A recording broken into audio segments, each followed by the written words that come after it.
Hi guys, welcome to Did I Just Overshare? So it's exam season, right? And I know we're all nervous, we're all anxious, and we're all going through whatever that it is we're going through. Luckily, I have gone past my exam phase, hopefully, unless I register for something again. But for now, I've gone past my exam stage and I empathize with you, but I'm very happy that I am not you. But being the big sister that I am, I'm here to help you out. So I'm just first going to start with basically just sharing my story. So I don't exam well. So this started very, very young. You know, those first serious exams that you get in matric? It started then. So I remember it was June exams, and at that time I was vying for being number one in the top 10 at my school. I was still in the top three, but I wanted to be number one. And I also wanted to get into medicine. And I was so motivated to say, okay, there's so much hanging on the line in my future and everything. And that's how it started. So, funny enough, my first panic attack, I was writing paper three, English. I even till today, I don't understand how a paper three dribbled me to get that anxious. But I remember it was June exams. We went into the exam hall. I got seated and I knew the structure. I saw the topics. When I saw the topics, obviously that initial shock of, okay, this is it. And then started writing. I picked a topic and I started writing. As I was writing, I think second paragraph in, I went blank and I didn't know where my story was going. So then I started overthinking, okay, what's going to happen if I'm struggling with the paper three? What's going to happen then? My mind just started going with negativity and negativity and negativity. And I started shaking, tears were rolling down my eyes. And that was it. That was my panic attack, my anxiety attack at that moment. One of the invigilators saw me, took me, asked me if I'm okay, couldn't speak. She took me outside and she was like, what's wrong? I had no idea what's wrong because that was like a first time experience of what the hell is happening to me. And I didn't know what to do. So then they then gave me, they asked me if I'm allergic to any medication. I'm like, no. And they gave me non-prescription anxiety meds. So they gave me that. They said, put this under your tongue, put it under my tongue. And they took me back into the hall and then I got mellow and I started writing, right? So then when I got home, I didn't understand what was happening. And I remember asking my mother, like, this happened. I have no idea why it happened. And then she just said, no, chances are it was just stress and anxiety, and that's why that happened. So that then unlocked a new fear in me to say, what if that happens every time I write? Because I had no idea what was happening. So now with the other exams, some of the exams I'd be fine. I mean, with maths, I enjoyed writing maths, especially paper one. So with mathematics, I was like just enjoying the paper. And then with your more memory based exam papers, then I would just have that reaction.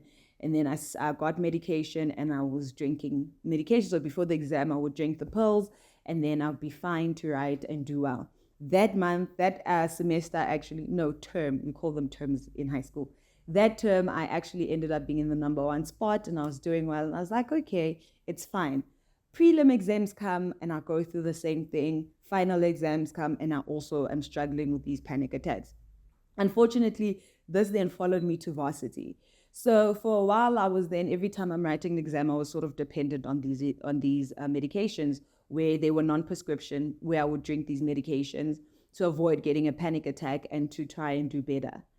So this followed me throughout my whole undergraduate until I got to my third year. In third year, there's a lot more presentations and things like that. So then I started also taking these medications for class tests. And then after class tests, it became presentations. And then after presentations, it was also exams.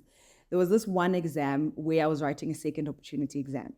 So everything, it was just the only module that was left and everything was depending on this particular exam. I'm like, okay, if I pass this exam, I've got my degree, I'm set.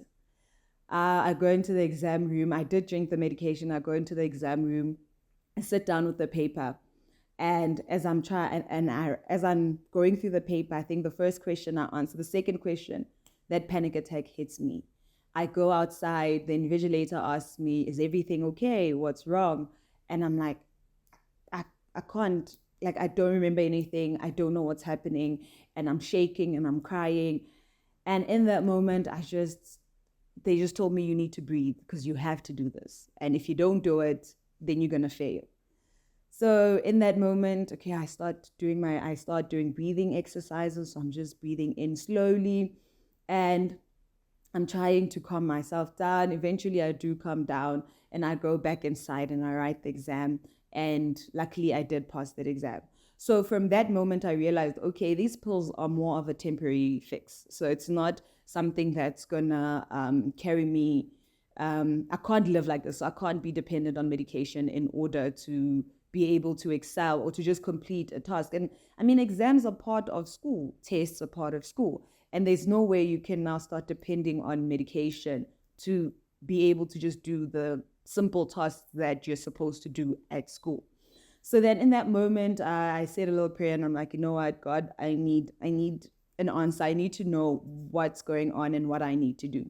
So at that time, I was also watching a lot of sermons. And then I came across Pastor Stephen Furtick. So it's an American pastor. And he preaches a lot about anxiety. And there was a sermon, I can't remember which one, but there's a lot of sermons. If you just check him out, you'll see there's a lot of sermons on anxiety. We're going back all the way from 2016 to, I think, recently. So then it was around 2019. So I was watching one of his sermons, and there's one thing that he said that I think was a switch in my head to say, okay, this is how I deal with this problem. And then what he said is, I mean, when you're going through anxiety, it's because you're reciting all the things that could possibly go wrong. And I think if you've watched Inside Out, particularly Inside Out 2, it actually explains what anxiety is in full. I've never cried so much over cartoons, but I could relate so well with it. But just from that, it's basically anxiety is basically you going through this fear and this worry and all these thoughts that are going through your head about what could possibly go wrong. In that moment, they feel so real as though they are playing out in that moment.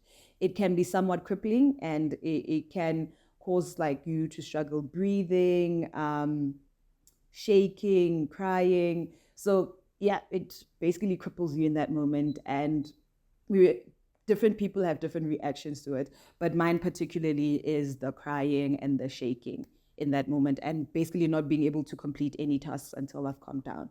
So what Pastor Stephen Furtick basically said is because there's these negative thoughts that are going through your mind, you can counteract the thoughts in order to take captive of the thought and basically counteract the thought with something positive. So the truth in his words, and that is basically Bible verses, what God tells you are and what God tells you you're capable of. So in that moment, I went to my Bible and I looked up verses that I could resonate with and that could help me through that difficulty. And those verses, I mean, I'll put them down in the descriptive voice as to say which verses they are. Because I study the Bible like very conversationally. So I'm that person that says, you see that guy in the Bible that did that and went there? So I'm that person. So the scriptures and the numbers sort of gets jumbled up in my head, but I'll put them in the description box. But one of the verses was, greater is he that is in you than the one that is in the world. So what that was telling me is that there's nothing in the world that can defeat me because God is within me and with me, right? And then he that has begun a great work in you will be sure to bring it to completion. So what that told me is nothing is in vain. So everything that is happening or will happen will not be in vain. It will come to completion and it will form a complete thing that God intended to happen. And then the very popular one is, for I know the plans I have for you, the plans to prosper you and not to harm you, plans to give you hope and a future. So that also is a Bible verse that helped me through it because every time I'd feel the negative thoughts, say, what if I fail? What if this happens? What if this happens? Then I would just recite those verses through my mind. And as I'm studying as well, I would have them on my sticky notes on the wall. And just reciting those verses just helped me calm down and help me know that I don't have to be the one that's in control. God is in control. And if I struggle to trust myself, then in that moment, I can trust in God that he's got me and I'll be fine. So in doing that, it helped me not even think about the pills. Like I would even leave the pills at home and I would just start reciting those before an exam paper, during the exam paper. And while I'm writing, I'll just have that in mind and it would help me calm down.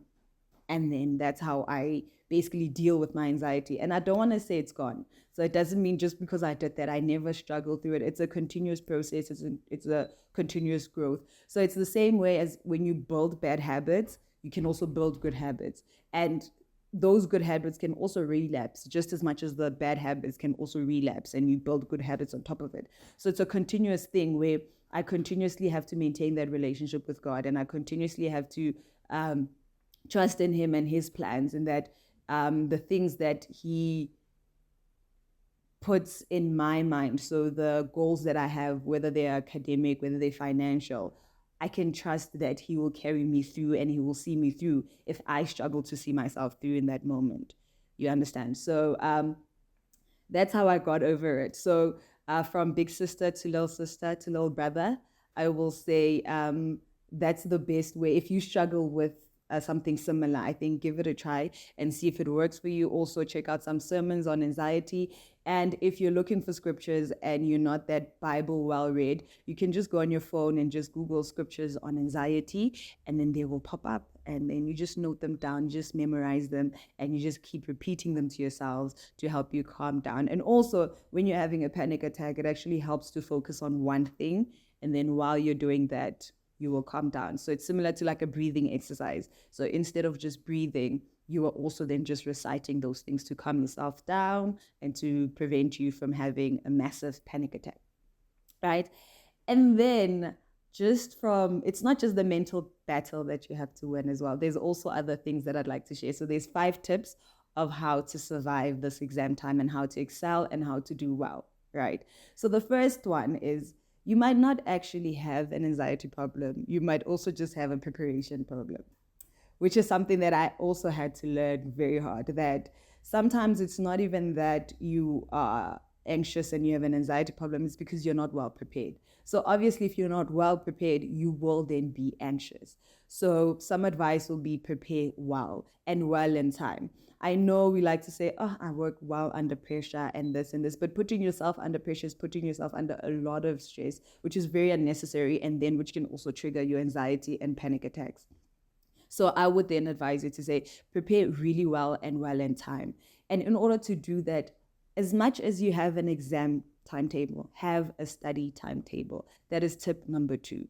So with your study timetable is you'll have, I did this for my little sister, just get a calendar, slot in when you're writing, and then slot in when you're studying what. And even within that, when you are studying which subject, also have to say, you have to also break it down to say, these are the topics in this subject, and this is when I'll study them. So what this helped me with is, while I was studying, it would prevent me from actually overthinking and getting anxious, because then I know what I'm supposed to be doing and when I'm doing it. And when I am doing it, I'm focused on solely that task and executing that task. This ensures that by the time you get to your exam, you've completed all those tasks that you said you're going to complete, and you are sure that you are well prepared within the scope of your work, and you gave yourself enough time, right?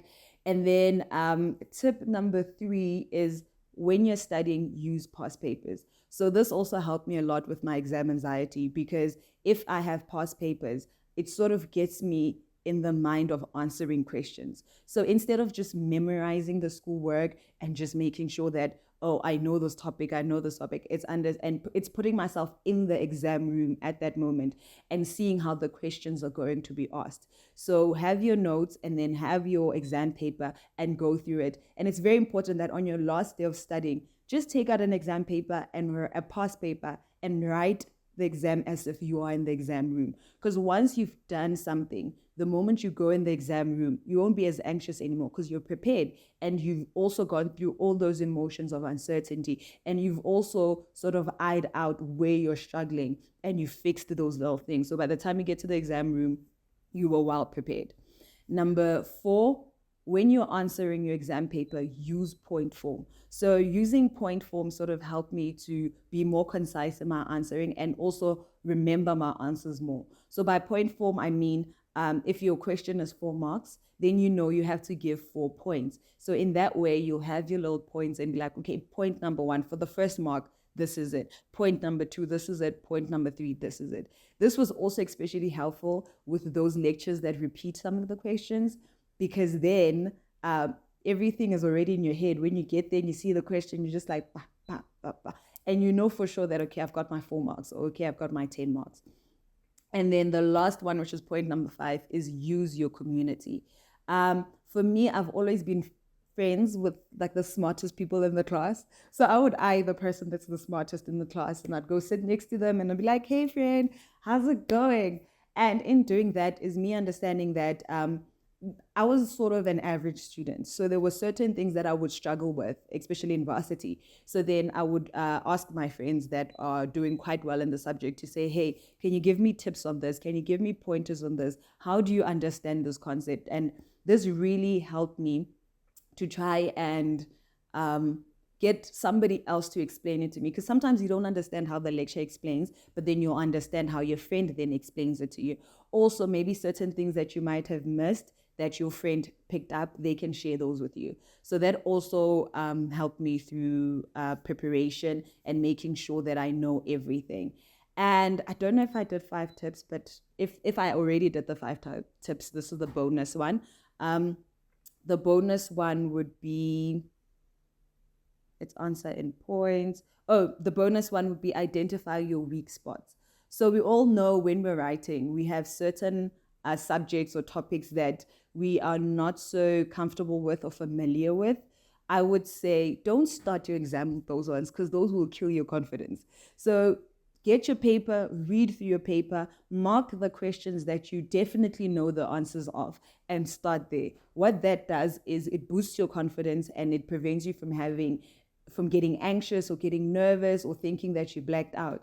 Because as you're writing and as you're answering, you start getting more confident in your answering and in your knowledge of the work, that by the time you get to your difficult parts, you're a bit more confident to know if you have to throw in that guesswork, if you have to put pieces of what you already know together to answer it to the best of your ability, then it helps you with that.